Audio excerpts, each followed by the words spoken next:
Ladies, gentlemen, boys, girls, he's, she's, theys, and everything in between, welcome to the newest edition of the greatest film-based combat sport in the world of movie-related podcasting. It's time for Ultimate Film Combat!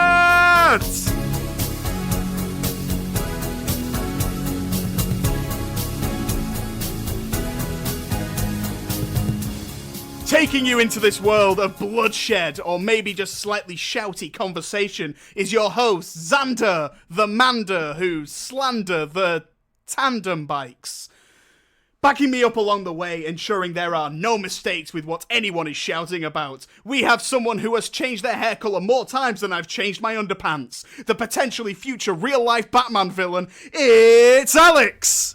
Thank you. I'll take that as a compliment. Now, on to the fighters. In the dirty southern corner, weighing in at just over the size of a small handful of grapes, a rebel who knows his cause, the smoothest boy you ever done seen, it's Joe! You're right. Yeah, I'm great. Oh. I'm having great fun. In the green corner, a man who needs no introduction. Okay, I guess he does. He puts the awe in autism. Our resident expert on all things Shang-Chi, it's Hamish. Hello. I may have gone too far with this. No. And finally, in the dragon or sheep corner, depending on where you are, someone whose name only rivals my own in terms of how people's inability to pronounce it properly. It's Sebastian's biggest stan. It's Siwan! Hi. Hi. So today we're doing an ultimate film combat where these big nerds will be fighting it out to see who is the biggest one of them all. They'll be answering some questions and having some arguments, and it shall be fun. Fighters, are you ready? No. Yeah? Fact checker Alex, are you ready? Yes. Then, let's get ready to talk about some movies! That's gonna peak in the audio. That's gonna peak. Yeah, that's gonna be a bitch to edit. That was beautiful. I'm sweating, boys, I'm sweating. I hope your dad's annoyed by you in the room. Oh, he is. He was trying to watch the football. He's now consoling the cat. Right. So, we've got 5 questions, and each of them have prepared an answer and an argument. The first question is, we're just over halfway through 2023, and there have been an abundance of great movies. But what has been the best of the year so far? So, who has the answer for the best movie of 2023 so far? Joe, introduce your answer first. My best movie of 2023 is Guardians of the Galaxy 3. There's an abundance of great characters with characters we've come to care about over the years. It's, to me, the perfect end to a trilogy. There's so many heartfelt moments that made me cry, and it's a film that really means a lot to me. And on top of that, it's got great production, the costumes, prosthetics, physical locations. It just looks great, and it's a really fun film. Fantastic. And Hamish, what is your pick for best movie of 2023 so far? Mine's gonna have to be Oppenheimer. Are you going to back it up? I'm going to back it up because it scratches that nice little itch in my brain that every guy has to throw a big rock into a pond and watch a big splash. I have that itch. It's So amazing. do I. It's not a male thing. No, but like, it's a joke. It's a joke. Ha, guy, ooga booga, throw a rock. Funny. Like, I'm not saying it's specifically guys who like to watch things blow up. It's like a Your joke argument is on my terrible gender. so far, but continue. And Siwan, what is your pick for greatest movie of 2023 so far? My pick is going to be Spider-Man Across the Spider-Verse because other than the fucking working conditions, I think it's a perfect film. Fantastic. Okay, guys, I'm going to give you an undisclosed amount of time to duke this out. And we'll start off with Joe making his first point, and we'll go now. Okay, so this film it's not just my favourite because it's a good movie, but because it means so much to me, and it probably means a lot to a few of us in this call. it was released at a time when we were all leaving uni, we were all going our separate ways. We're not going to be in the same place as each other, and it's exactly what happens in Guardians of the Galaxy 3. They stand at the end in their circle and we've been together for so long, but we have to say goodbye, we have to leave each other. And for that, it's why the film means so much to me, and why I believe it's probably my favourite of 2023.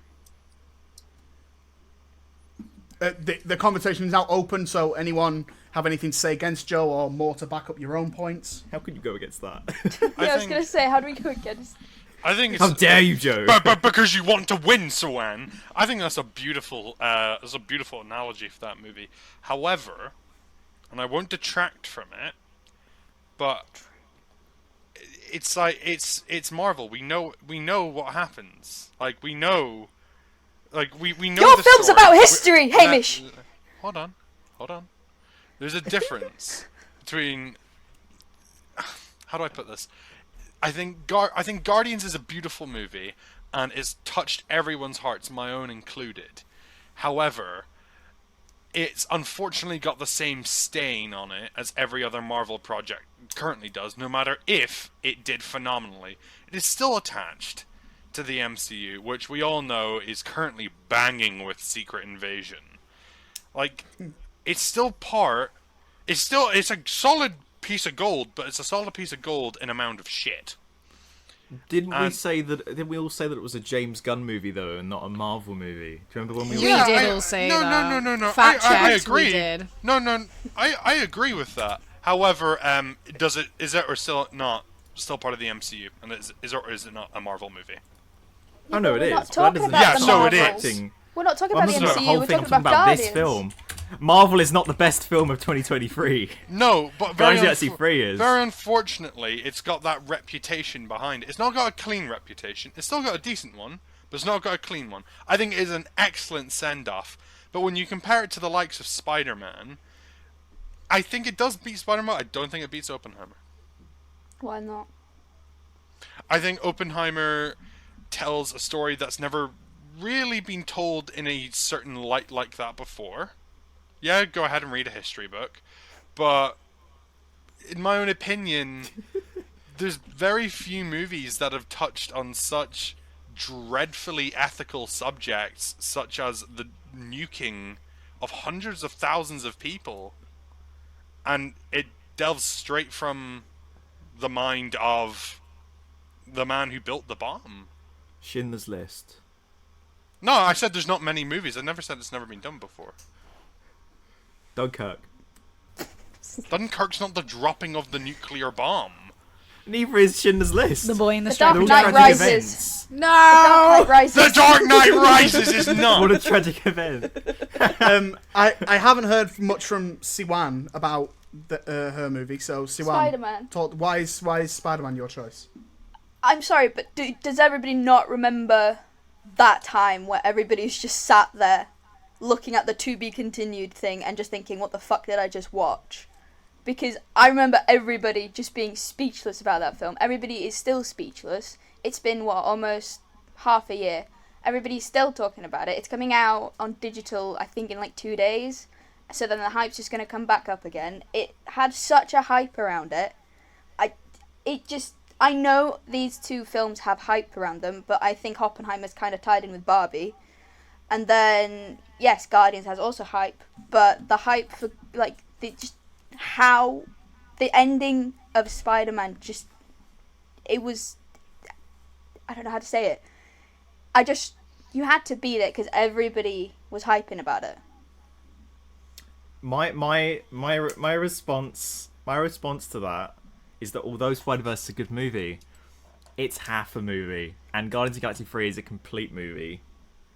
And also, it's the thing with and my argument for Oppenheimer as well is that Oppenheimer, it's got that history and it's got those characters and real people that it can fall back on. Guardians although it's already got the comics, but these are unique creations. It's a unique story for the film.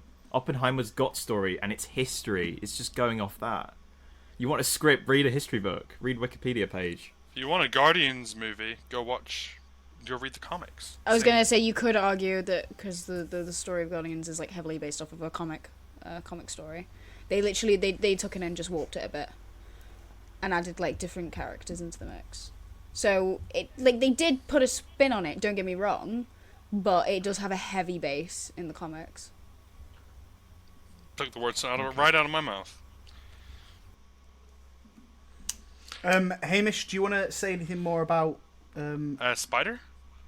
no, about Oppenheimer? About Oppenheimer? I don't think I can physically squeeze it all into the short amount of time we've got. I think the Oppenheimer, cinematically as well, is one of the best displays of practical effects we've seen in quite some time. I mean, how many movies try and recreate like a hydrogen bomb effectively, like on set? The cinematography as well is okay. I'm not sure if you're gonna argue with me on this, but it's simply better than Guardians. The art of making Oppenheimer is infinitely better than the art behind Guardians. A What lot of about the Oppenheimer art? goes out of focus, though. I don't think it was a lot out of focus, Joe.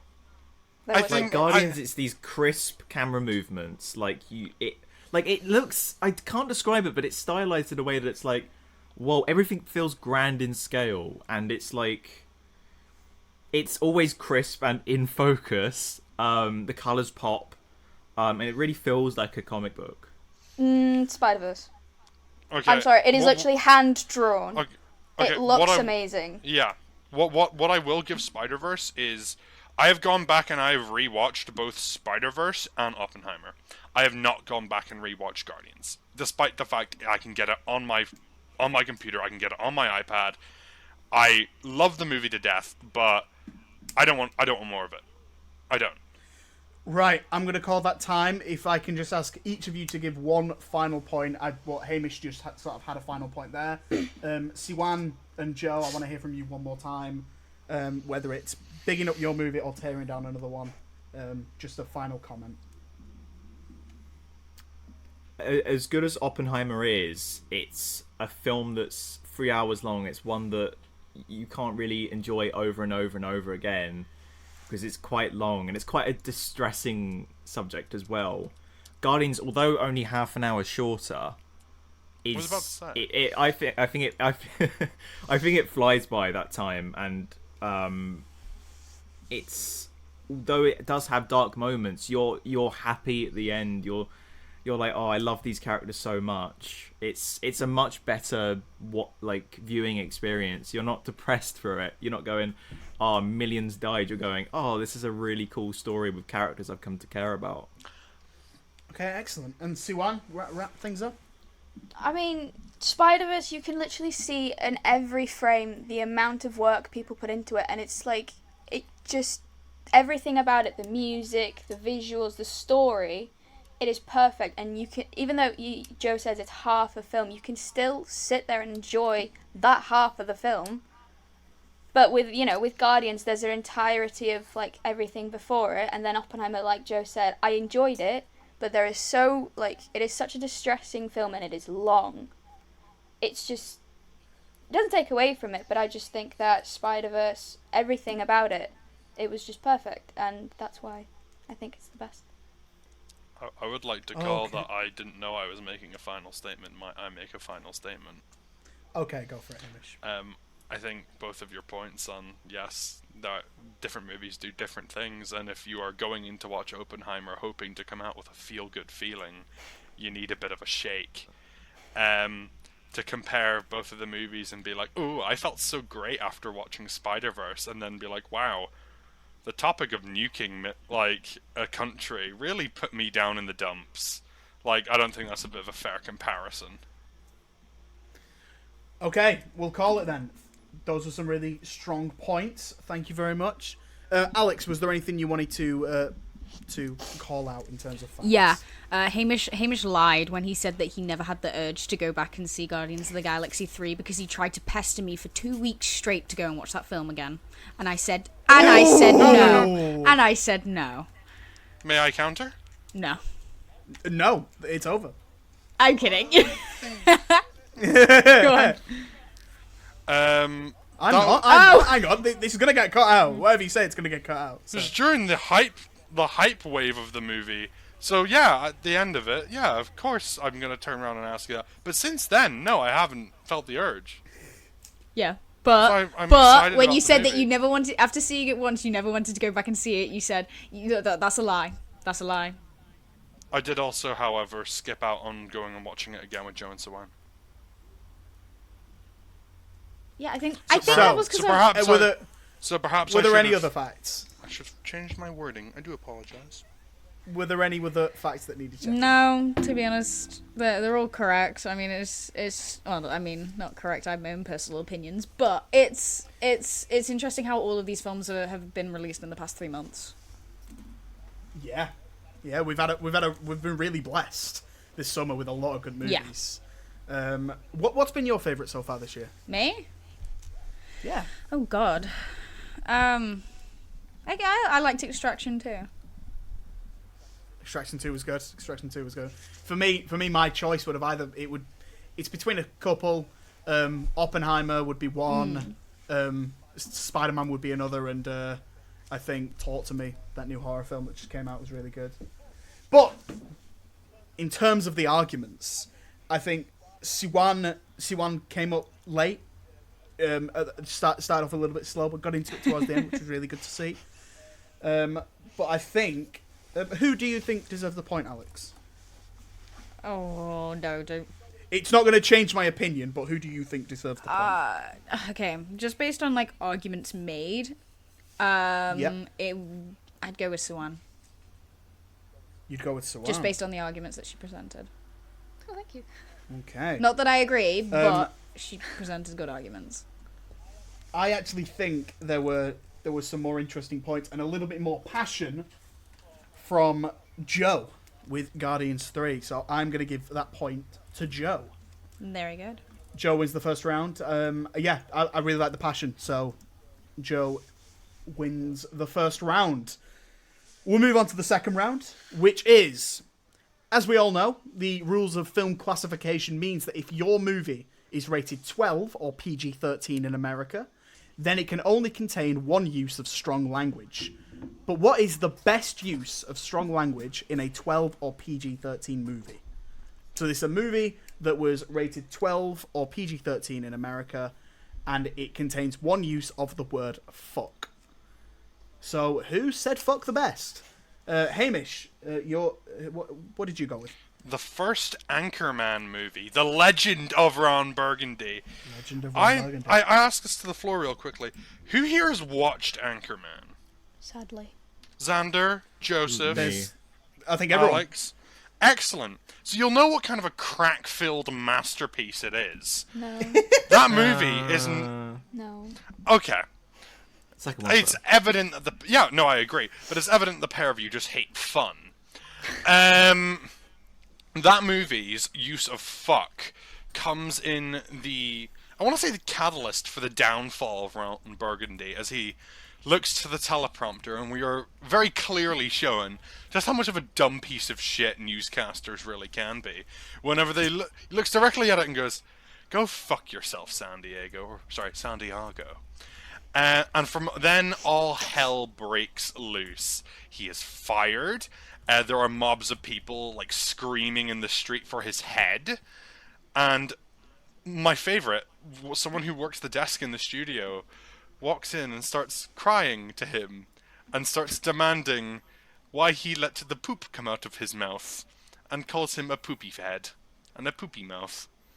And I think it sums up the humor of Anchorman so excellently in that split second. And for a PG-13 movie, there are so much worse things that go on in that movie, like the Sex Panther, like, cologne.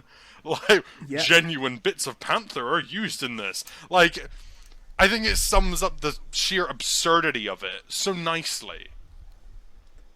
Okay, fantastic. Siwan, what is your pick? My pick for the best use of the word fuck in a PG-13 film is Guardians of the Galaxy 3, when Okay.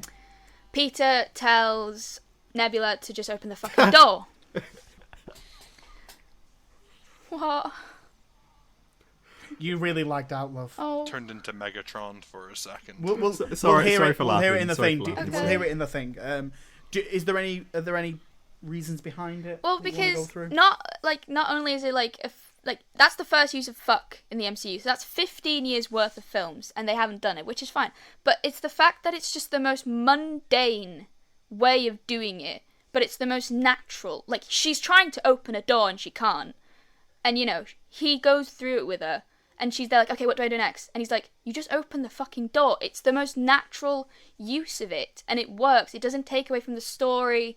It's like, it's just what everybody else would do. You're opening a door, so just open the door. So that's why I think it's the best one, because it doesn't, it's not a big thing about it. It's just what everybody would say because of the situation it's presented in. Absolutely. Joe, what is your pick? So my pick is a film I watched recently called Crazy Stupid Love. Basically, Ryan Gosling's character takes, or more accurately, Emma Stone's character takes Ryan Gosling's character to back to his house, and the idea is that they're gonna have sex, and she's like, take your top off, and he takes it off, and the only swear word in the film is she goes fuck as soon as he takes his top off. She's like, fuck, seriously, it's like you're photoshopped, which I think is such a perfect reaction for if you saw Ryan Gosling's ripped body. So that's why it's my pick. Okay, fantastic. I'll start the timer now, and who has anything to tear down someone else's or big up their own again? Go for it. I'm a little... I'm not really... I have bias here. I'm not really convinced in, Joe's argument of just... It's what you'd say if you saw Ryan Gosling shirtless. I mean, I've got Kennedy at the moment. I'm watching loads of film Ryan Gosling's in, and I watched him in that, and I don't... his chest is kind of in Barbie, but in this it's full display, and it's like, how? So How this is just possible? Joe having a crush on Ryan Gosling. That's just biased. Don't get me wrong, he's a magnificent man. Hi, Ryan, if you're listening. But, Hi, Ryan. I try. Hi. But compared to myself and Sawan's arguments, I don't think it's got the weight. I just think that this man's body is so tremendous and awe-inspiring that it broke the PG rating and incited the use of a fuck word. That's powerful stuff. Yeah, but Is it? Did you shed a tear? Okay, if I took my top off, no one would say fuck. They'd go, uh-huh. But Ryan Gosling, they'd be like, fuck! Oh my god! Yeah, but Emma Stone literally broke through the PG rating just to go, oh my god, say her true feelings about Ryan Gosling's basically perfect body. I think you're hyper. Emma improvise it. Yeah, was it It improvised? would be funny if it was. I think don't know if it you've is. got a point if it was improvised, but I don't know. What about you two? Anything else to add to your own? I had something to say, but I don't fucking remember. Distracted by Ryan Gosling's body. No, I had something about Anchorman, but I don't remember what it is now. Someone else say something. It's not a very funny film. Yeah, it's not a funny film. Anchorman's not a funny film? It's not. I'm sorry. What kind? By the way, this argument is not based on the quality of the film. It is based on the quality of the use of the word. I would also like the fact checker to, however, point out that at the end that Anchorman is indeed a funny film. Anyway, subjective.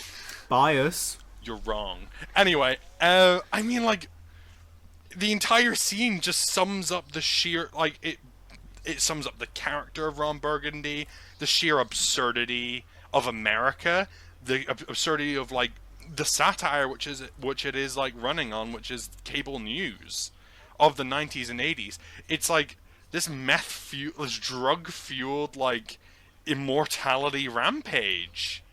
Is it? Like, yeah. What, the him whole saying movie's "fuck you, San Diego"? No, but the whole thing is that Ron Burgundy is immortal. But News it's the anchors use back of then- the fuck. Is he? Yeah, and let me get there. I'm cooking. Okay. The idea of Ron Burgundy that he's immortal, and it's back then people pretty much worshipped the news, and it's a commentary on what would happen if, in this hyperbolized America, their god effectively turned round and said, "Fuck you," and it runs nicely on how stupid he is. It's not out of character. It's a gag that is, like, continued even into the second movie with how, like, gullible he is and how controlled he is by his own network, which is satire in its own right because he controls the masses. All he needs to do is step in front of a camera and say things, and people will follow him, and he says "fuck you" and the world explodes. His entire world crumbles. The thing with that, though, is that in the film, there's a shot earlier of them sort of tampering with the auto cue, so you know the F word is coming. Basically, you know something's going to happen. With the other two, it literally the scene with the car and Guardians that comes out of nowhere. It's Well, just you do not expect that, and then with mine, you do not expect her suddenly go fuck. Like both of those are out of nowhere. With that, it's sort of like set up. You don't know it's a fuck coming. But you know something's coming. With the others, Okay. it's just out of nowhere. Okay, but like in yours, for instance, Ryan Gosling is taken back to the house. It's a sex scene. We all know Ryan Gosling's gonna pull off his shirt, and she's gonna go, "Oh my god!" Like, No, but they even mention in the film we're not going to have the PG-rated version of the night. There's a meta acknowledgement of it. So it's funny that along with that, you have her breaking. Well, you have her saying the F word. I mean, it was acknowledged as well, though, in Anchorman's making, that there were 6 other uses of fuck all in one scene that were all removed from the movie, and they fought to keep the fuck in. Yeah, but those aren't in the film. Those other 6. No, so- they're not, but... I it's want to on- hear more from Siwan. Siwan, what have you got to say about yours, or say about anyone else's? Well, I don't know. I haven't seen Anchorman in God knows how long. I don't fucking remember it. I haven't seen Crazy Stupid Love. I haven't seen it, so I don't know how effective the fuck is. But yeah, I guess, like, it's a dude takes off his shirt. That's what people say. It's like, it's the joke. Oh, he's got a good body. Let's just say fuck. I can't particularly argue against Anchorman because I haven't seen it. I don't remember it. I don't particularly care about it. But, like, it's just how... But they all seem to be like a setup. It's a scene. It's what people would say to get a laugh. Yes, in Guardians, it's a laugh. But it's not like it's out of place. It's just what a person would say. And that's why it fits most. And that's why it's not like, oh, they use... It's just how it's used. Like, all the other two, it's like a setup. Yes, it's just what they would do in a film. Or that's what, you know... It's for the laughs, and yes, this one is for the laughs, and I'm just repeating myself at this point because I don't know what to say, but it's... Yeah, I'm just repeating, so I'm just going to stop. I will say, when I rewatched Guardians 3 with my mum and dad the other day, they hadn't seen it before, the fuck scene came up, and they usually hate the word, but it obviously didn't stand out to them because they didn't mention it at all. They just kept watching with a straight face, so obviously it wasn't that effective of use of the F word. Why do you have to bring up every time somebody says fuck? You don't have to always bring it up. In our house. They're like, oh, language. Like, say if someone in yeah, the house because it says fit into like, the scene so much. It's just the most natural reaction. They don't need to bring that it means up. it doesn't stand out. It's like, how do you if know? it doesn't stand out, what was the point in using it? Because they didn't know. Okay, we're gonna. Hamish's point is going to be the last point here. Okay, I would like to point out that the question is how fuck is used and how is it best used. Joe's, in my own opinion, mate, it's someone pulling off a shirt and looking at Ryan Gosling, and we all know someone's gonna be like, "Oh fuck," but like, you know, I think I completely vibe with Sawan's, which is like the frustration of trying to open a car door. Someone's telling you how to open a car door, but it's not working, and so you just scream "fuck." But I'm biased. My point drives the entire plot forth of the movie. It's the fall of Ron Burgundy. It's what the film follows. Yours is someone screaming fuck. They're two different things, but how is fuck used? And that'll do it. Some really good points there. Alex, anything to fact check on? I mean, I'm biased because I love Anchorman, but like categorically speaking, it is a comedy. That's not me saying it's funny. That's not me saying it's funny because it's a comedy. Because there's a lot of comedies that are not funny. Holy hell, there's a lot. I think we've got one later on. Oh, I don't know what that means. Oh, yeah. Would you have any shouts for this answer? Yeah, I mean, I didn't think about it before, but because I've seen all three and they're all really, really good, and I think they're all really good fuck moments. But I mean, I've got to agree with Hamish when he says like the reason that they say fuck that drives the whole that drives the film forward. Like the fuck is used in such an effective way that that's his downfall. So I mean, yeah. Absolutely. I feel like Hamish was the one to beat here, and no one could really match it.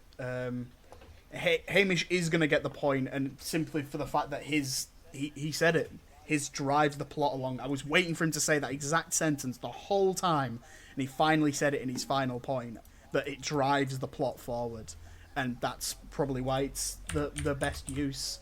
And I didn't get really anything from you guys to properly tear down his argument. So Hamish is going to get the point on that one. But all three are good choices. Just as an extra, a good choice would have also been Fast Five. Because The Rock says it, and that is the introduction to his character. And he says, "Stay the fuck out of my way." Just... Anyway, Yeah. We'll move on to the third round. The 2020s were off to a rocky start due to the pandemic, and the movie industry took a hit. The superhero genre was top of its game, but now we seem to be fatigued as an audience, and this was not helped by an abundance of bad or mid superhero movies releasing. But what was the worst? So what has been the worst superhero or comic book movie released so far in the 2020s? And Siwan, you got to answer first. I'm going to go with Wonder Woman 1984 because simply I don't think that film has any redeeming qualities, and that comes from someone who absolutely adores Pedro Pascal.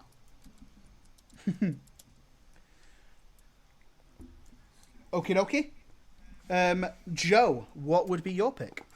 Mine is for Love and Thunder. You know your film is bad when your main character annoys you whenever he's on screen. And also, it may not be... Some people may not view it as the worst, but in terms of missed opportunities and serving characters to their full potential, this is the worst example of that. Okay, and Hamish, what was your pick? My pick is We Can Be Heroes, which is just like Anchorman, a fever dream of a movie with a fantastic cast, which I'm not so sure why they've all signed on to this movie, but they're here, and they're doing things.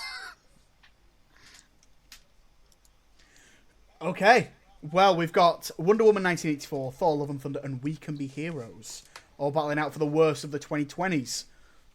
Go at it, your time starts now. One thing I will say about We Can Be Heroes is that it's a kids' film.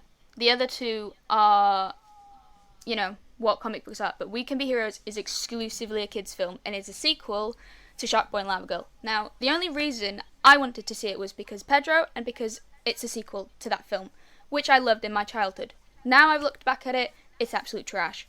The kids that were meant to see We Can Be Heroes will probably do the same as I did about that film. They probably enjoyed it because it's a kids' film. They will look back at it and think, oh yeah, it's actually quite shit, but that's what it is.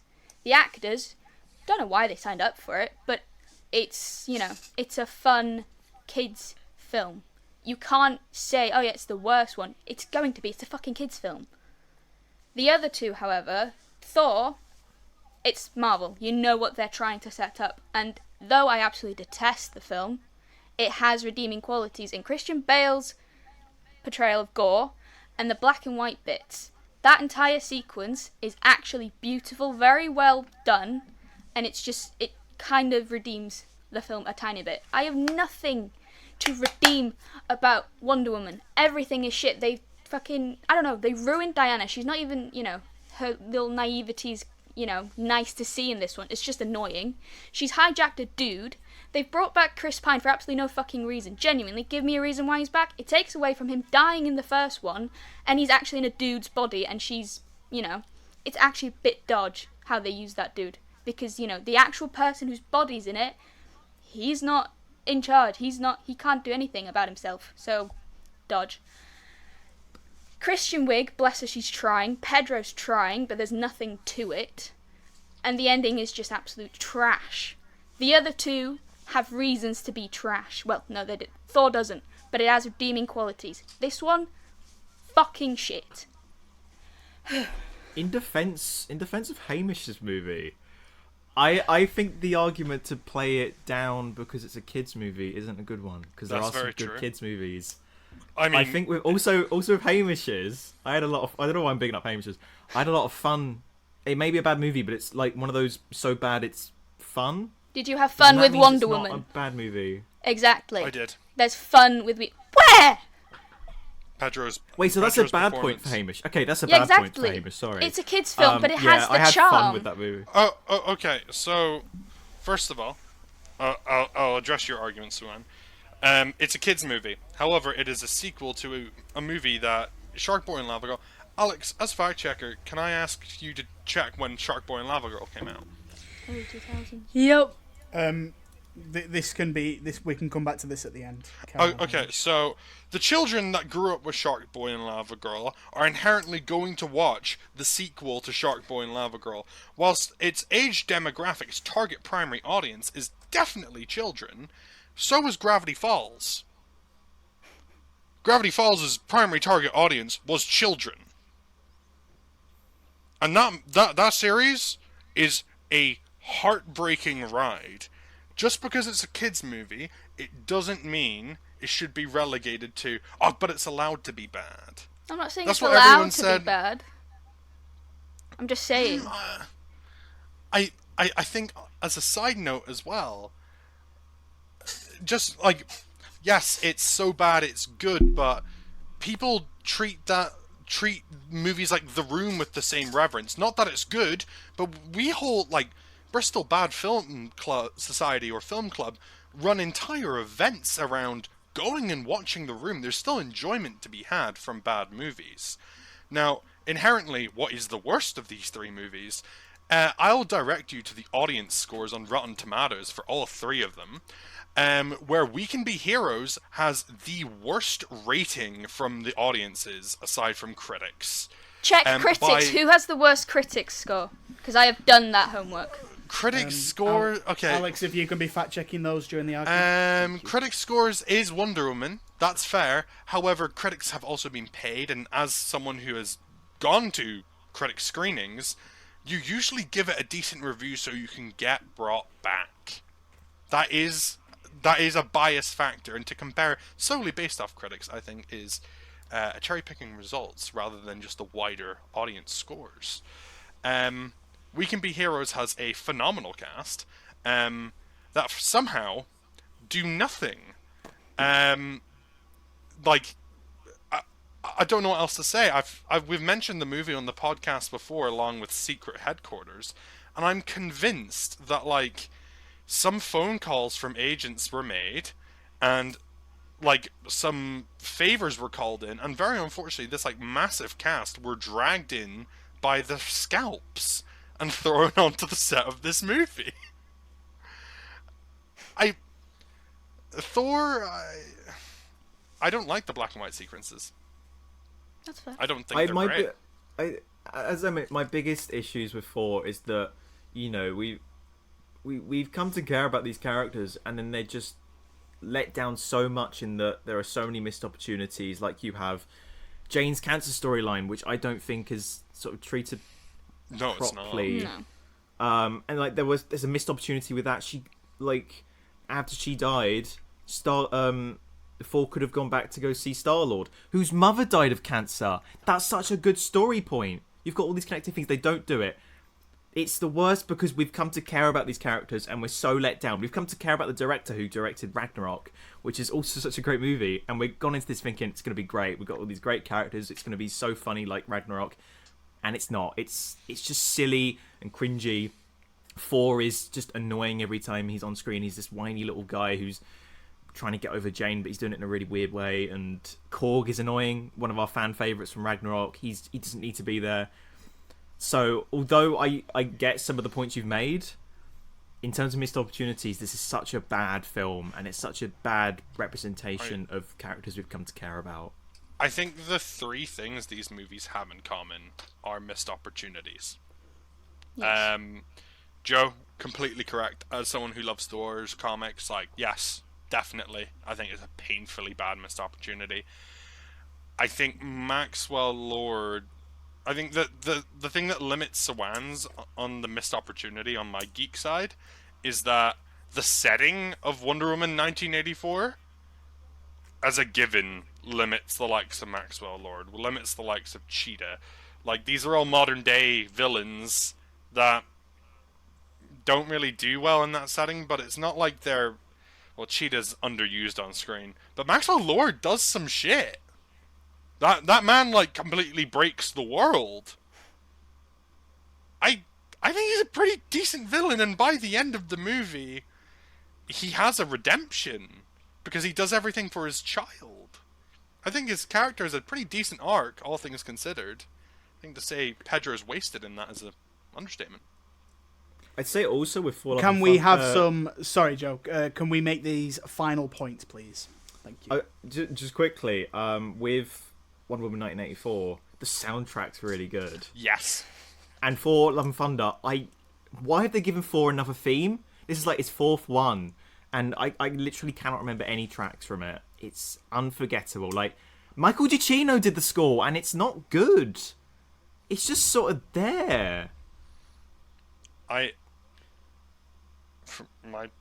Unless someone wants to do closing arguments. Closing argument, do you, or... No, you. You go first. Whoever's next, go. I haven't really spoken too much from mine. I've spoken about others.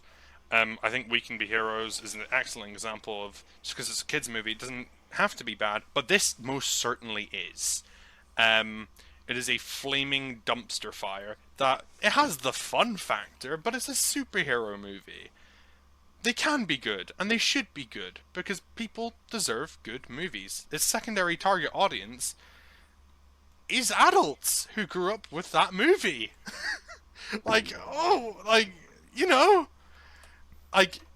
It's not even properly linked. There's not even, they didn't even give it the decency of doing actual writing. They just went, Shark Boy and Lava Girl's in it, and that was it! That's the only thing connecting them, because if you've watched the original, Shark Boy and Lava Girl aren't real people, they're dreams! What the fuck? Right, final point from Siwan. In regards to Wonder Woman, it's just, it doesn't do anything for Diana's character. It doesn't even do anything for the larger DCU, whatever the fuck they were trying to do at the point. Like, it doesn't add to anything to do with Diana in, the films that are after 1984. It just completely ruins most of the emotional impact of the first one. I don't know. I don't think it's a good film. Okay, thank you very much, everyone. Alex, Yeah. was there anything to Yeah. fact check? So if we're talking, excuse me, if we're talking IMDb scores, Thor: Love and Thunder actually comes out the best, and We Could Be Heroes comes out the worst. So that's fair, but I mean it's the same again on Rotten Tomatoes. I mean for the tomato meter. Actually, that's a lie. I just lied. Tomato meter, We Could Be Heroes is the highest. With what? 74%. Oh, wow. Wonder Woman is 58. What about the average rating? So if you're on the site, press on the tomato, and it'll come up with an average rating. So for We Could Be Heroes, it's 6.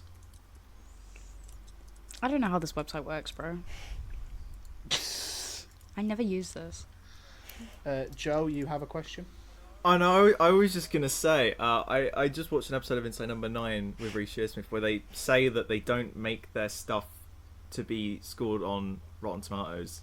So, like, That's okay, but it's a metric. It's a metric to be used. It's a metric people use. And the average score for Wonder Woman 1984 was 6.1, which would make it normally fresh. And Thor is 6.4. Fresh. What was We Can Be Heroes? 5.8. Or 6.0 or something. They were all so fucking close. Very close. Who do you think won that argument, Alex? I think... I mean, Hamish definitely lost it, because you can't turn around and say that this film is the worst film ever, but I really enjoy watching it. I mean, you can, but in the context of this argument and this question, I don't think you can. I didn't say that. No, but that's, like, summarising. Although a summarising statement of your argument. You were saying it's so bad. It's Yeah, that's what you said. No, I said agree with there this. are movies that can do that. It shouldn't mean like that objectively nullifies the argument that they're bad. Shut up, I'm the fact checker. I don't know. I'm gonna go with Joe because, like, I agree. There was so much hype for that film, and we were so excited going into it, and it just turned out to be this awful dumpster fire where nobody wanted to watch it. So This was really close. So I'm gonna take you through my thoughts. So Hamish, on paper, I haven't seen that movie, but I can only imagine it was awful. So in my head, before this started, I was like, okay, Hamish is the one to beat. Hamish came out a little bit slower than everyone else, and Siwan, some passion. I love it, absolutely love it. And then Siwan went quiet for about 5 minutes. And there was absolutely nothing, and these guys are just tearing you apart. So Joe was very consistent, but I think in terms of that initial bit of passion, I'm gonna give Siwan the point because there was so much passion in that close to opening statement that Siwan won me over immediately, and I've got myself rethinking now because I remember seeing that and thinking it was pretty boring, but I can't remember anything about it. So I'm going to give the point to Siwan, which beforehand I did not think I would be doing. Thank you. So well done, Siwan. A good argument. Joe has been robbed. Can I just say, I absolutely hate this. I don't want to fight next time. Can I be the fact checker next time? Oh, I'll fight. I will fight. I don't like fighting. So we'll move on to round 4. And this one is a fun one. So, with the release of Guardians of the Galaxy Volume 3 earlier this year, we have been reminded what power a great movie soundtrack has. Without mentioning the previous Guardians soundtracks, what movie has the best soundtrack? And that does not mean score. So this is a licensed soundtrack that has songs in it. So Guardians has like the Jackson 5 song from the first one. You can't. This is what we're talking about, the soundtrack. So the needle drops. What movie has the best needle drops? Joe, go first. So mine is super bad. The reason I chose this is because although it doesn't have the most recognizable songs, they're all so incredibly catchy and underrated songs. They don't rely on the sort of their well-known songs to be good. They're good in their own right, and they're really fitting into the film and the narrative as well, and it matches the movie. Okay, excellent, thank you. Hamish, what is your pick? I have gone for the Transformers 1986. I do apologize. Trademarks. 1986 movie, because it has got some absolute banging tunes such as The Touch, Dare to Be Stupid, and Dare. I'll get to that argument, but I'll pass. Not one over. Okay. No, of course you Siwan, what aren't. is your pick? Bad taste. My pick is Shrek 2, who I think, it's simply to say that the film itself is iconic, but the songs in the film, there's an entire generation who associate the songs in those films to that film. Like, if you instantly play a few of those songs, people are instantly going to think, oh, that's Shrek.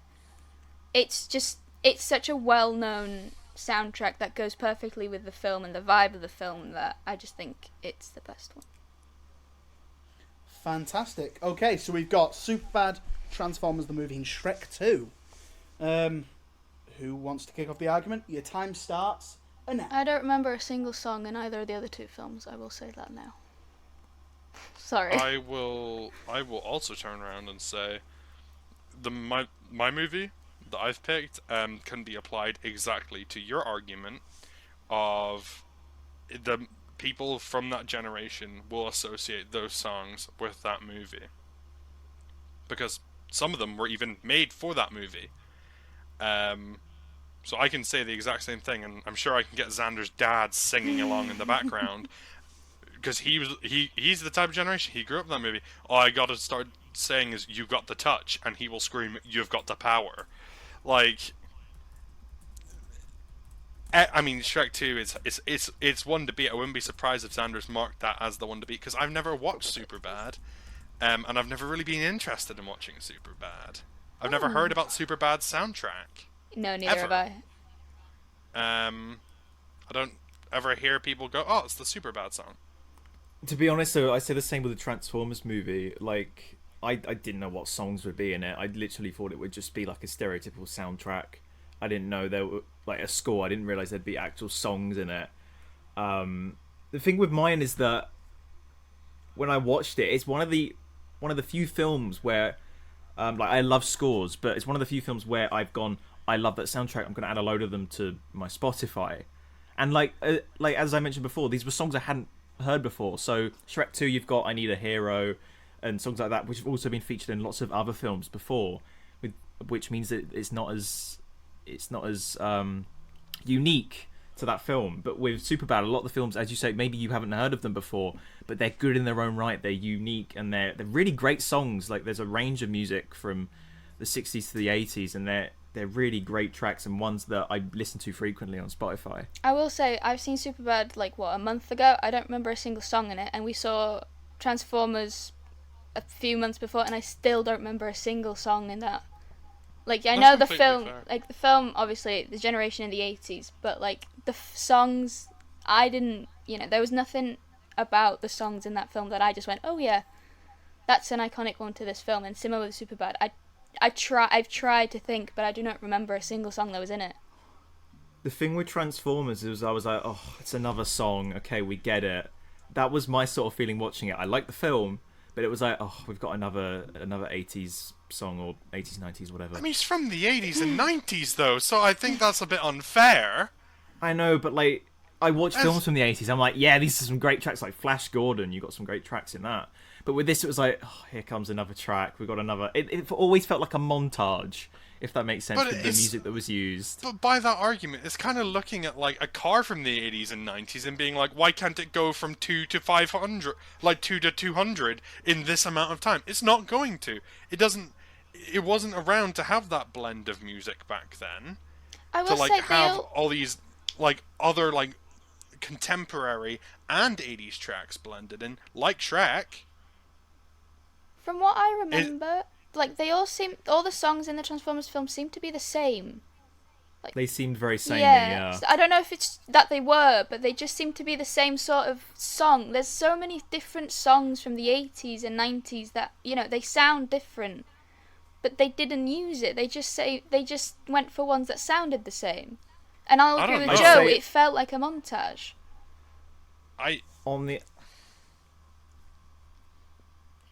Can I defend? Yeah. It's because the top 3 songs in that were written by... 2 of them were written by the same guy. One of them was written by Weird Al, for the movie as well. All of the songs were created for that movie. The Touch, Dare, Stambush and Weird Al. The pair of them worked on that movie. And I think it fits the vibe of the movie. I think if we're looking at it in regards to what movie has the best soundtrack. I mean, Xander, do you mind repeating the question exactly? The question exactly was, without mentioning the previous Guardians soundtrack, what movie has the best soundtrack? So the movie soundtrack itself, I know nothing on Superbad. I can't speak on Superbad aside from the fact I've never heard of its soundtrack. I will contend with Sawan on that. Because I think Shrek has a wonderfully iconic set of soundtracks. But I also think they are songs that are used in every bit of media. It is like those songs have bounced around so many other movies. Like, yes, it is Shrek, but you've got hundreds of other people that'll go, but it's also that movie, and it's also that movie, and it's also that movie. Is it really that iconic for Shrek if it's being used in hundreds of other movies? I know for I'm not going to say I know for a fact, because Alex is going to fact check it, I assume. But I've never heard Stan Bush's The Touch, Dare to Be Stupid, or Dare in any other movie, to I my hadn't knowledge. heard it anywhere other than that film. Yeah, so it is unique to that movie. Yeah, no, as in It I'd is never heard the uniquely iconic song. to that movie. Even if it's unique, though, doesn't mean it's necessarily a good song. Yeah. I mean, I invite you to go listen to them. I mean, that's the thing. I didn't want to listen to it after the film. I didn't feel obligated to do that. You only watched the film Superbad, because it was my birthday. I know, but I enjoyed the film. I didn't enjoy the soundtrack. The problem I have. Sorry, go on, Joe. You were mid. I would say the problem I have with C1's decision is a lot of the songs in that film are covers of the original songs. Ooh, So that is very true. Changes, originally by David Bowie, sang by someone else. I Need a Hero, I think originally sang by Bonnie Tyler, was it? In this, it's Jennifer Saunders. But in Superbad, they are the original songs sang by the original people. They are, the original songs. They were so good, those songs, that they kept them in. They didn't create new versions of them for the film. And yet I remember a single. I don't remember a single one of them. What are the songs in Superbad? Because you haven't actually said what the Yeah. songs are. The thing is with Shrek, So you they- know the songs. That's my whole point. I haven't said a single song, and yet you know what the soundtrack is exactly. I don't know. I mean, some of songs my for Shrek. favourites from the film is "I'm Your Boogeyman," which I That's literally what I am. I literally used my Spotify to connect it to my family's home when I was in uni, and my mum sent a video of her dancing. If that's not proof that it's a good song, and also there's "Too Hot to Handle" Part 1, which is used in the intro of the film, which is such a great track to start the film with. It really puts you in the mood of this teen film. I'm gonna match that with the fact that I mentioned the Transformers G1 movie, and Xander's dad began singing all the songs and pacing around because of that song. The man then proceeded to ditch what he was doing, went upstairs, and watched the movie whole on YouTube.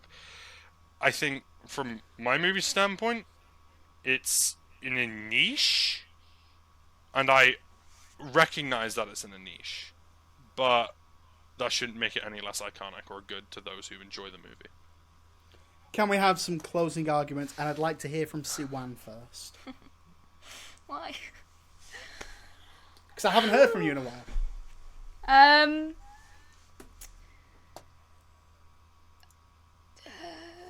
I really hope Joe wouldn't have fucking said the cover one. Because I don't know if that clarifies. I don't know if that counts as being in the soundtrack or something, but it's still. No, it doesn't change Exactly, anything. it's still a part of this, the soundtrack for the film. It doesn't take anything from the story. If anything, it adds to the film. Every song in the film adds to what you're seeing on screen. The whole Jennifer Saunders holding up for a hero. Tell me that is not an iconic bit. It adds to it. Funky Town, when they're going through Happily Ever After, you feel like it is a funky town. Every song that they add in that. Shush, you know what I mean? I Shush! feel like it's a funky town. Shush! Shut up!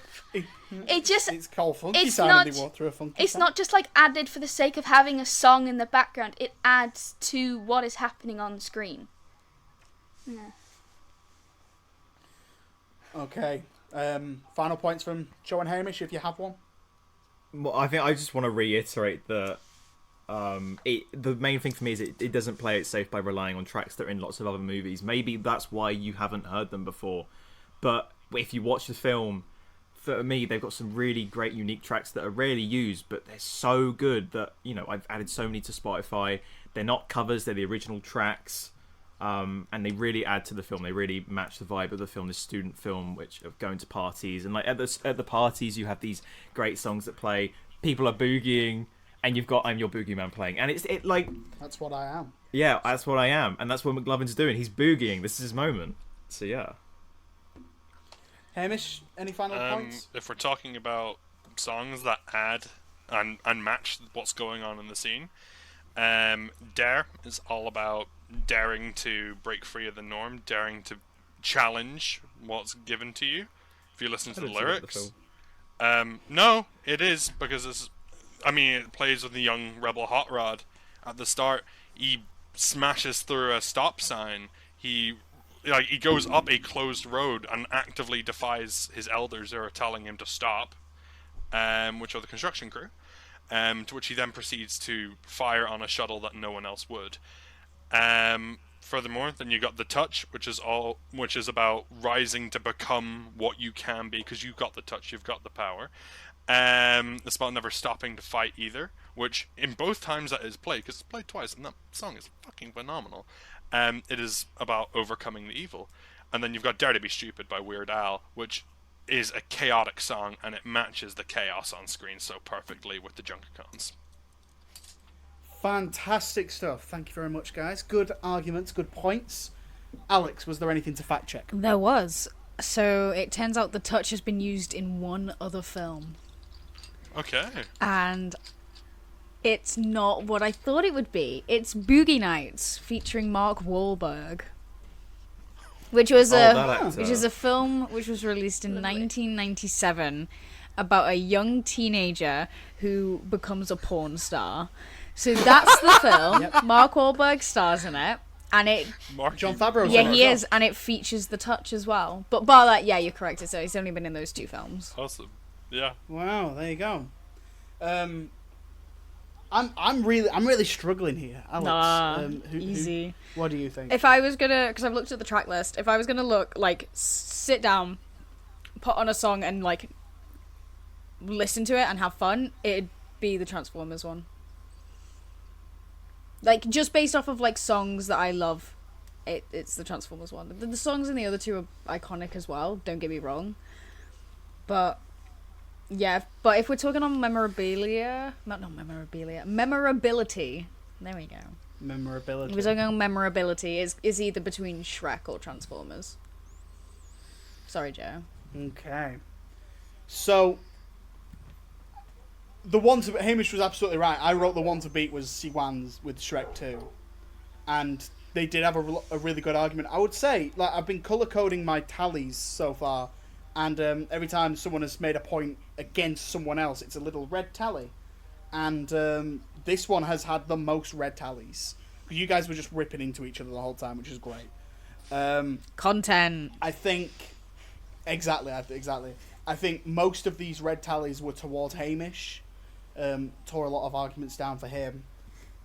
So for me, it was between Joe and Siwan, and I think Joe's mention about the vibe of the movie is really important when it comes to a soundtrack, and I think for that reason, Joe is going to get the point here. Again, a soundtrack that I didn't really think about when he picked that first. I was a bit confused because I thought there were a lot of better soundtracks, but I think Joe had the best argument there. So Joe is taking the point there. Yeah. And that means that Joe is going to be going through to the speed round. Can I make a quick suggestion that you all go and put on I'm Your Boogeyman right now on Spotify? Not after reading the synopsis for Boogie Nights. I'm good, thanks. So, we're into the final round. Joe is through to the speed round, and it's between Hamish and Siwan to see who will meet him there. God. Not me. We're going to have a rematch. We've done this argument before, but I think with new people, this could be a lot of fun. So, The Room is a masterpiece of bad filmmaking, and we have one man to truly thank for its existence, Tommy Wiseau. The man is an enigma, and this allows him to slip into any role perfectly. But what I want to know is, what is the worst role for Tommy Wiseau to play? Very broad question. What is the worst role for Tommy Wiseau to play? And Hamish, you got first pick. I've chosen the T-800 from Terminator 3, Rise of the Machines. Very specific. I mean, like, the Terminator movies have so many in them now, but the whole thing with the T-800 is that It's the Protector. It's a robot. It has a little bit of real steel in it, dare I say. It's a robot that's gained sentience, and it is there to protect John Connor. And by the end of that movie, you know, it's saying goodbye to Arnie's character. And it is heart-touching. But can you imagine Tommy Wiseau doing that? I feel as if it's like Steven Seagal when he was asked to play the Predator 2 protagonist, to which he then responded, "I'll only play the character if he's an FBI, CIA hybrid agent that knows Aikido." Like, can you imagine Tommy Wiseau playing the T-800? It's meant to be an emotionless robot that somehow, like, gives you that spark of emotion that just isn't there. Tommy Wiseau, it would be like getting sucked off by, like... I can't say that. It would be like getting, like, your soul drained from you.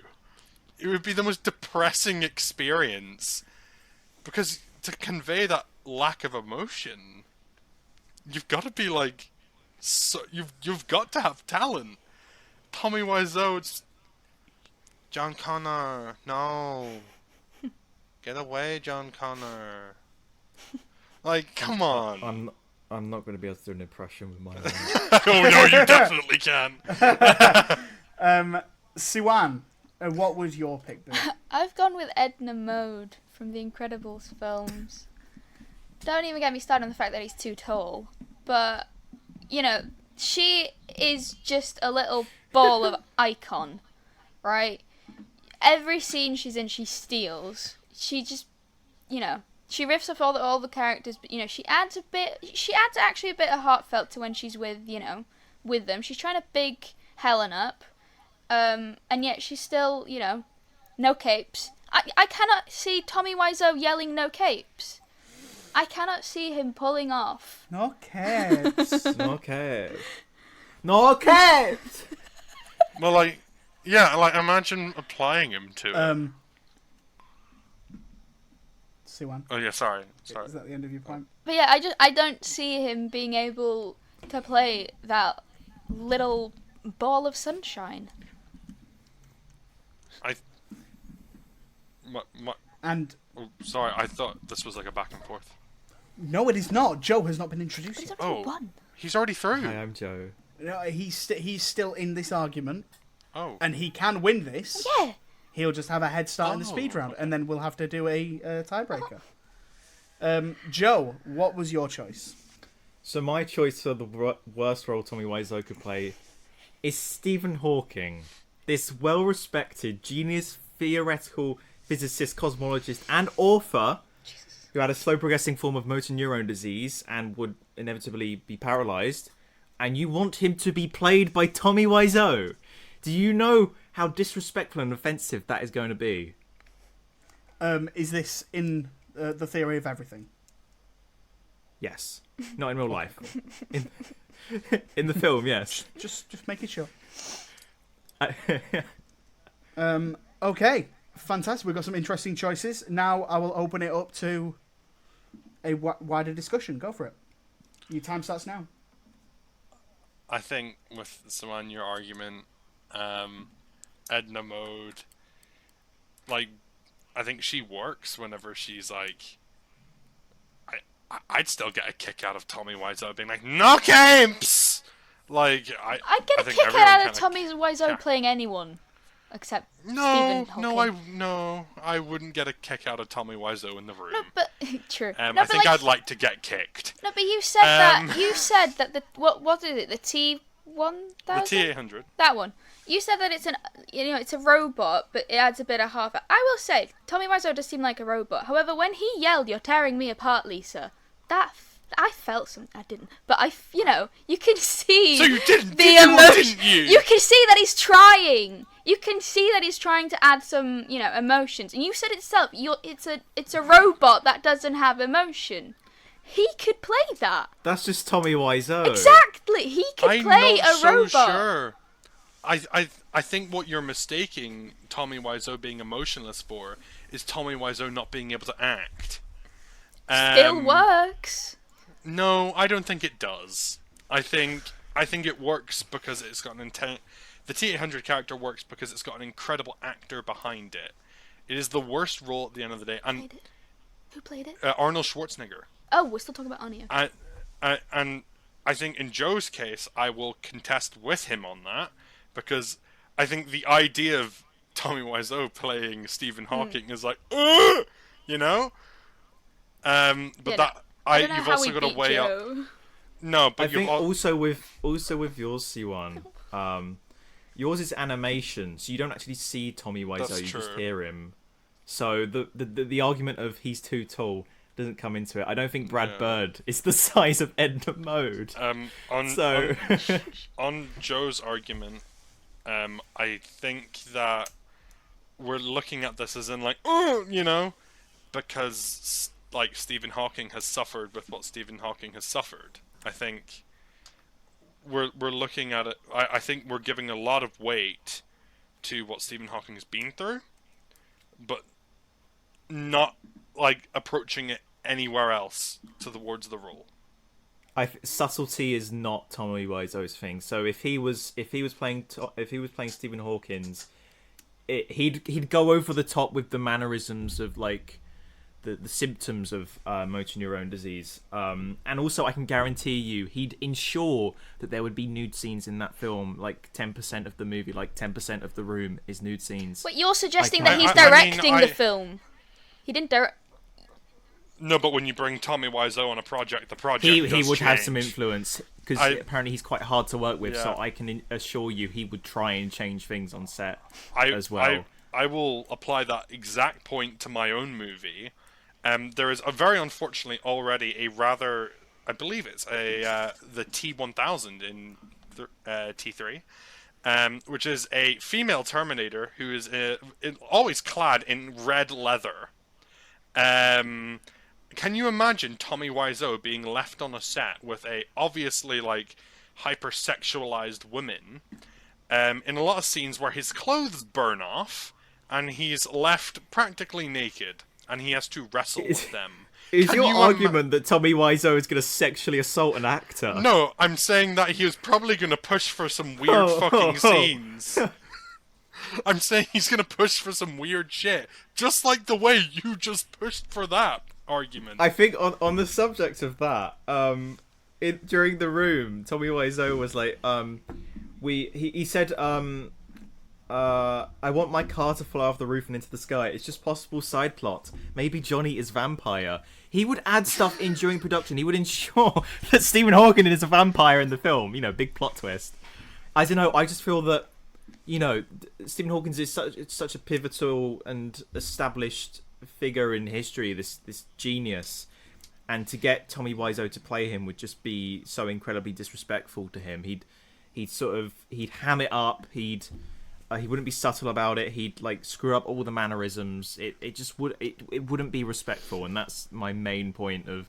Okay, I think with Joe's point, it's coming from a space of respect for someone who's passed, which I don't know if that's fair to consider, seeing that our stories are fiction and his is non-fiction. I think if it was on any movie where someone has died and has suffered with a horrendous disease, that's going to hold more weight than a fictional character. Which I think is a point that we should recognize. I think Edna Mode works because she's over the top, and I don't doubt for a second that Tommy Wiseau does over the top quite well. I think it comes down to acting ability, and in my own opinion, conveying emotion through being emotionless and doing it well to the point that it works, is not something that Tommy Wiseau can do. I don't know. Maybe he could pull it out of the bag. You don't know. In my, as Joe has said as well, he's a bit weird on set. He likes pushing for like weird scenes. Wait, but no, that's the thing. You guys keep pushing that he's weird to work with. That's nothing to do with the performance that he would do as these characters. You keep saying, you know, he'd want to add this. That doesn't necessarily mean that you can't be able to play these characters, though. No, but I have also, in all my other points, outlined how he cannot play this character. Can you imagine Tommy Wiseau forming a fatherly bond with someone? Yes, he did with whatchamacallit, Denny. That was Okay. that was emotional stuff. I'm not sure that was. I mean, it As was. much as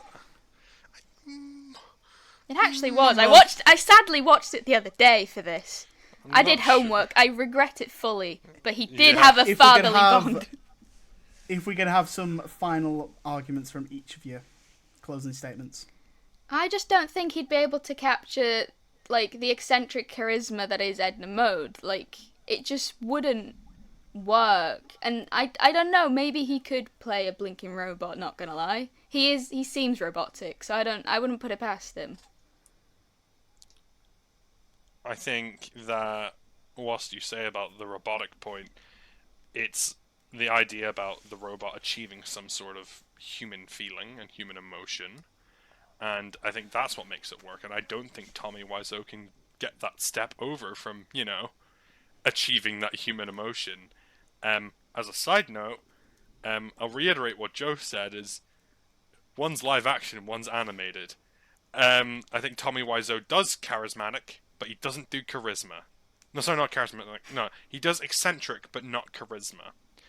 I have no doubt that he would ask for there to be a side plot where Edna Mode flies off into the sunset in her car and she's also a vampire. But, yeah, he's just... I can maybe see him screaming the no capes, but I can't see him having those heartfelt, bonding moments that the T-800 goes through. Okay, fantastic. Thank you very much. Alex, was there anything to fact check on that one? No, there was no real big claims made. It was all kind of a lot really subjective. So I caught one. Hamish, you mentioned the T1000. That is Robert Patrick from T2. Is that T2? It's the TX. Oh, I is do the female apologise. Terminator in T3. I think obviously Joe had the best idea, but he just didn't run with it enough. There wasn't enough in there to suggest that this was the worst thing possible. I think he should have really hammered that home, so Joe, for this, has not got this point. And so it's between you guys, Hamish and Siwan, and I think that Hamish just had more to say, kind of had you on every point. So I'm going to give the final point and the last place in the speed round to Hamish. Does that mean I don't have to argue anymore? It does. Fuck yes. So Hamish and Joe are through to the speed round. Siwan, thank you very much. You've been really great in this. You were close on a couple, but in the end, you are not the ultimate fighting champion. No, You are the I can't weakest say that. link. I can't have a League of Regans. good night. You are not the ultimate film challenger. You're trapped! Oh God. Forever! Duh, But that scared me as a kid. you do still have a role in this podcast, though, so don't worry. You will be joining me and Alex in judging who wins the speed round. Welcome back to the speed round. Now, we have a list of questions that Joe and Hamish will both be able to answer. They will each get a turn to answer the question. They'll get 30 seconds each to answer this question. The other will have 30 seconds, and then they will each have a 15-second rebuttal to argue back anything the last person said. The questions can either be one or the other, or they can be open. So you have to take a minute and think about your options and give me an answer. And then you've got to fight that answer. Do you understand the rules, gentlemen? Yes. Yes. So the first question in the speed round will be, what is the best Leonardo DiCaprio movie? Whoever answers first gets to go first. Hamish. Django Unchained. Django Unchained. Joe, what would your choice be? I thought you were going to give us choices. I can't remember any films that he's Nope. been in. Well, you've got to think quickly. Give me a sec. Inception. Inception. Good options. So, Hamish, you have 30 seconds on your own to explain why Django Unchained is the best Leonardo DiCaprio movie. And your time starts now. Django Unchained, it's both movies that we've said aren't necessarily Leonardo movies. They have a fantastically wide cast full of different characters, and I think in this case he plays a phenomenal villain.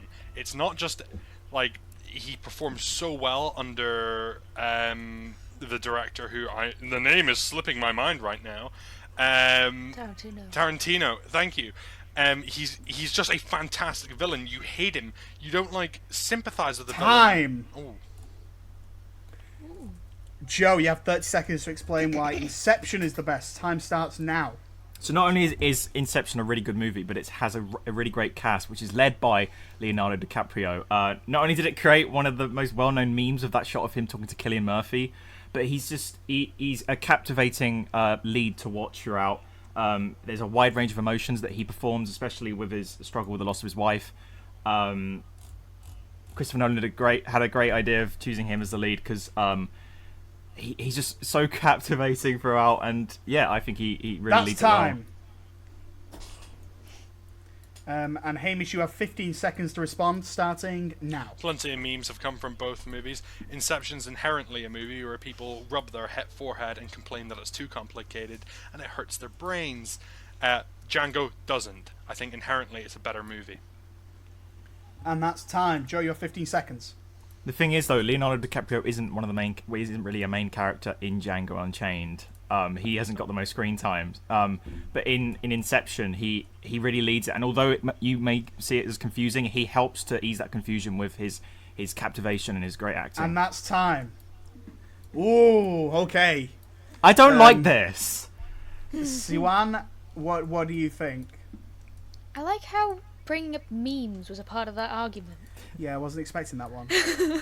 Like, why was that part of the argument? They both argued pretty well. Who do you think should get the point? Um, Because this is now a voting system. There's three of us. oh, fuck sakes. Is it... Okay, right. The question is it, like, the best film or the best portrayal that Leo does? It's the best Leonardo DiCaprio movie. Okay. They both argued pretty well. And they are both very, very good films. Oh, I don't know. How do you do this? Alex, do you have any ideas? No, I'm gonna kind of agree with Hamish on this one because like Leonardo DiCaprio's character is memorable in Django, but from Inception he's kind of just a dude. So I was gonna back Hamish up as well there. He had some really good points about how memorable the movie is and how the movie is with Leo because he is the heart of it. Joe tried to come up with a point saying he's not one of the lead characters, and that's just not true. Well, I would like to add now, I've not seen Django Unchained. I don't know what it's about, and I haven't seen Inception in years. It was just the first one I saw. You need to watch Django. So Hamish gets that point. Hamish is up 3-2. How exciting. The next question in the speed round. We've got a bargain bin pick. So these two movies are in the bargain bin in your shop, and you've got to pick one to watch. The options are... Joe is going to pick first because Hamish picked first last time. The picks are Bohemian Rhapsody and Rocket Man. I'm going to go with Rocket Man. So, Hamish, that means you've got Bohemian Rhapsody. Never seen Don't say that. Why have you said that? Don't tell us that. So, Joe, you've got to tell us why Rocket Man is better than Bohemian Rhapsody in 30 seconds, starting now. So, Rocket Man is a really great film. It's visually appealing. It's so creatively directed. You have actual music numbers and like dance sequences, which is really fitting for like for Elton John. Taron Egerton gives an amazing performance, especially when compared to Rami Malek's performance as Freddie Mercury, who I think is pretty lackluster. And it's a more accurate depiction of Elton John's life. It doesn't depict anything that didn't happen. It's the truth. And that's time. Okay, Hamish, you have 30 seconds to give on Bohemian Rhapsody, starting now. Phenomenal. Never seen this movie. However, I also know it got critically acclaimed. And whilst I enjoyed Rocket Man, it does drag.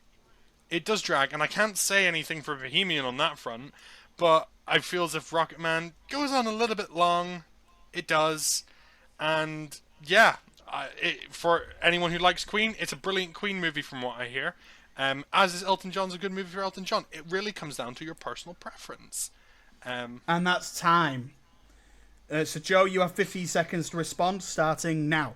You do say the film does drag, but I don't believe it does. There's just a lot of stuff to fit in. Elton John's drug use, all of his, the start of his career, his homosexuality, him dealing with the fallout of boyfriends and relationships. And that's time. Hamish, you have 15 seconds to argue back, starting now. First of all, Rami Malek, incredibly talented actor. From what I've seen of the trailers of this movie, he does excellently in it. I won't hear a word against him. However, I do think the movie drags. The second third of that movie is absolutely painful to watch. The final third, I mean. And that's time. Okay, interesting arguments. Alex, we'll go to you first. I'm gonna. Do you know what? But Hamish never said anything positive about Bohemian Rhapsody, but he did say a lot of negatives about Rocketman, which I agree with. So, yeah, he's gone for the approach of shitting on a film, and it's kind of worked. So, Siwan, what are you thinking? Yeah, I agree with Alex. Like, he didn't exactly say anything in support of Bohemian Rhapsody, but it worked in trying, what's the word? Wow. And Joe said he fucking thought that Rami Malek yeah, was that's bad. true. That's true. Excuse You me. did say that. That's bad. That's the main point as to why I'm disagreeing with you. Listen, I didn't think this would happen. I was going to give the point to Joe because he actually spoke about his movie, but alright, if you guys are giving it to Hamish, Hamish takes the dub on that one. Wait, Joe, do you actually I'm think sorry. Rami Malek did bad? His teeth annoy me. That's Freddy! He. Okay, we'll move on then to the next question. We've got 3 more questions, but we might only need 1 more. So the next one I'll pick will be Hamish gets to pick first. What is the best movie from the Cornetto trilogy? I'm going to have to go Hot Fuzz. Okay, I'm going to delete what I've just written. And Joe, what is your favourite from the other 2? Shaun of the Dead. Okay, Hamish, you have 30 seconds to explain why Hot Fuzz is the best, starting now. Hot Fuzz takes a look at the English countryside, the mundane life of the English world, and it completely flips it on its head. It is an excellent satire on cop movies, the whole city cop life being thrown into a mundane little town that we all know, we've all been in them. Sawan lives in one, and yeah, it turns that, and it's a phenomenal movie when you piece all those things together. It shouldn't work, but it does. It does, and all the actors are phenomenal in it. It's quoted so much. Not another And one. that's time. Joe, you got 30 seconds for Shaun of the Dead, starting now. Shaun of the Dead is a stellar movie with stellar cast. Nick Frost and Simon Pegg are great leads. For a low-budget film, it really feels grand in scale. The zombie prosthetics are amazing, and there's some genuine scares. Some actually really funny bits, and there's so many repeating, interlinking bits of story that are repeated at the beginning and the end. It all links together. It's shot amazingly, and there are some great cameos from Reece Shearsmith, Matt Lucas, a great performance from his mum as well. It's just an amazing film, and it's a great start to the Cornetto trilogy. And time. Hamish, you get 15 seconds for a rebuttal, starting now. Your point on cast, your phenomenal cast, which was your big talking point, was cameos. His mum being in the movie, which albeit did well, and also Nick Frost and the other guy, the 2 guys that are in every single one of the movie.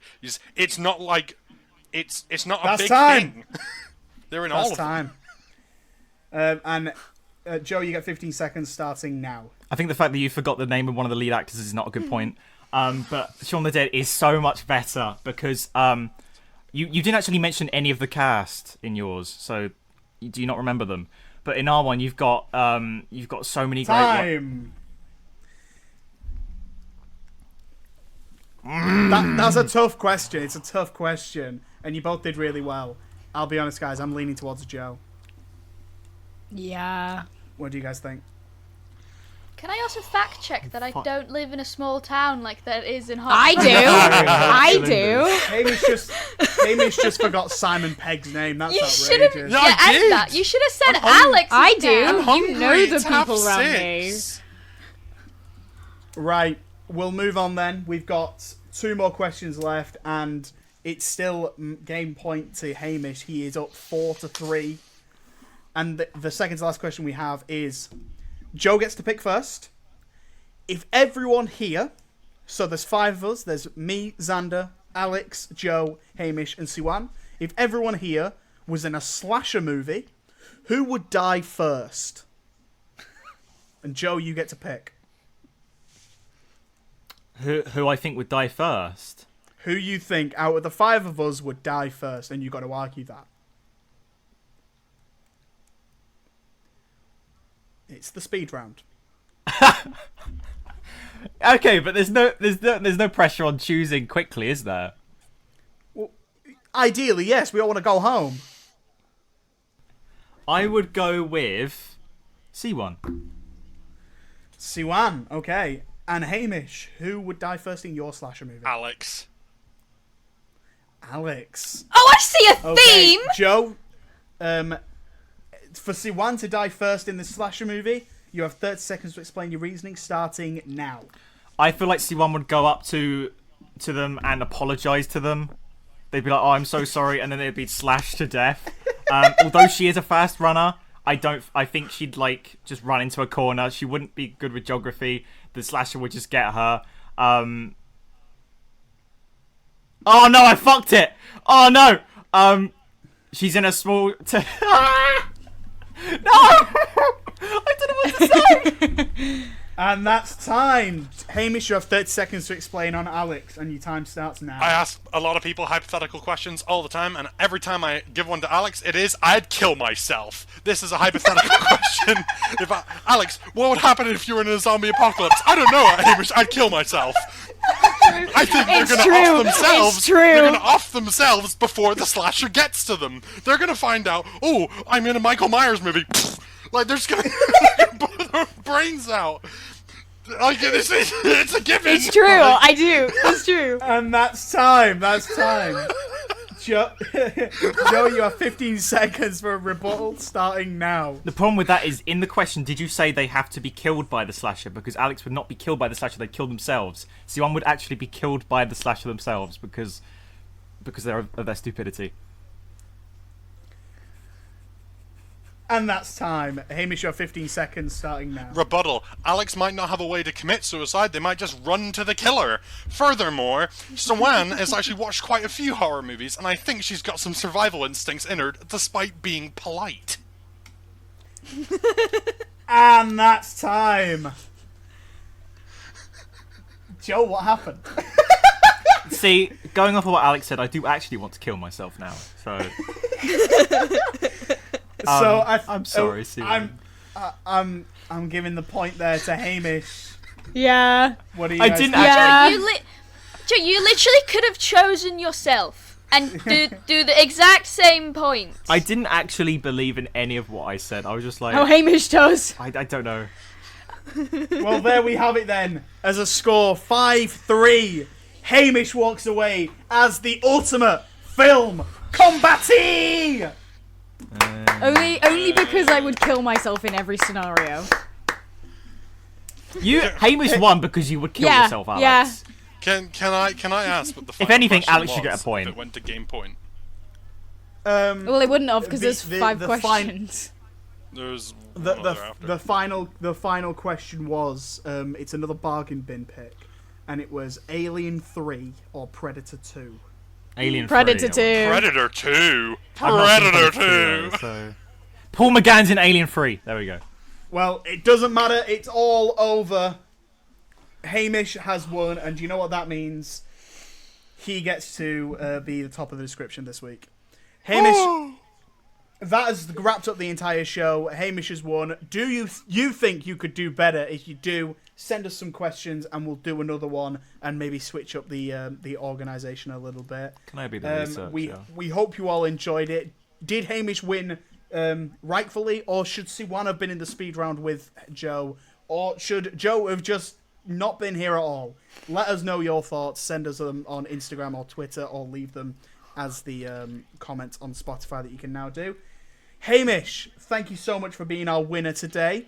Where can the people find you? You can find me on Twitter at Beaten Hamish, because Hamish Beaton was taken. Or, like I always say, if you stop taking your meds, I'm in your walls. Fantastic. Joe, a great runner-up. Thank you very much for being here. You fought valiantly. Where can the people find you? I didn't. You can find me on Twitter at Cook11Joseph, YouTube Rebel Hoovian, Instagram Joe Cook _ digital artist. Fantastic. And Siwan, you came third, but there has to be. It's still a bronze medal. Where can the people find you? You can find me on Twitter and Instagram at C101, but I don't particularly post much. But you can also find me in Letterboxd at C1Os, where I try to be funny. Fantastic, thank you. And Alex, our wonderful fact checker, thank you very much for keeping these guys in line today. Where can the people find you? You can find me on Twitter at FilmMeInPod1, the official film viewing podcast, where I bitch and I moan about Xander. It's because you don't. Oh, that was it. That was all you were saying. Okay, cool. It's because you don't pay me. I'm slugging my guts out all day today because you wouldn't pay me. That's it. Can one of your posts for this be like the gif of the RoboCop 2, one that just blows its brains out? Yeah. Because I made the. I mean, I already tweeted out saying I'm late to the recording because I work because Xander won't pay me. Thank you to Shay, who made the theme tune. If you want to check him out on Twitter, the link is in the description. We love the theme and we're really happy with it, so thank you very much. If you want to hear more from us, go back through our back catalogue. We've got loads of episodes that we've put a lot of effort into, and we hope you enjoy them. Check out our Instagram page and our Twitter page, which the Twitter page is run by Alex, the Instagram page is run by me, and Joe makes incredible posts every week, so make sure you're checking those out and giving them the love they deserve. Next week, we will be returning to the greatest of all time tournament and finally doing some matchups for it. We're very excited, so make sure you are there. Thank you so much for listening to this episode of the Ultimate Film Combat, and we will see you next week. Goodbye. Bye-bye. Bye. Bye.